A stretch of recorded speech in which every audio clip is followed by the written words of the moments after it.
धाराशिव जिल्ह्याला अवकाळी पावसाचा तडाखा फार मोठ्या प्रमाणात बसलेला आहे। प्रामुख्यानं 3 दिवसापूर्वीच गारपिटीचा पाऊस पडला होता। आता परत हवामान खात्याने सांगितल्यानुसार पुढले 3 दिवस धाराशिव जिल्ह्याला अवकाळी पाऊस येणार असल्याचे सूतोवाच झालेले आहेत। प्रामुख्यानं कालच्या दिवसामध्ये तुळजापूर त्याचबरोबर लोहारा आणि अजून काही परिसरामध्ये पावसानं शेतकऱ्यांचं अतोनात नुकसान केलेलं आहे।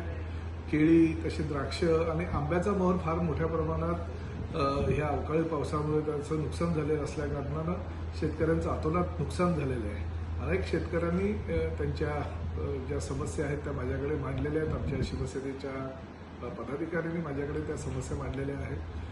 धाराशिव जिल्ह्याचे जिल्हाधिकारी कीर्तिकरण पुजारी यांच्याबरोबर मी 3 दिवसापासून संपर्कात आहोत। आजही त्यांना मी सकाळी फोन करून ताबडतोब पंचनामे करण्याच्या सूचना दिलेल्या आहेत।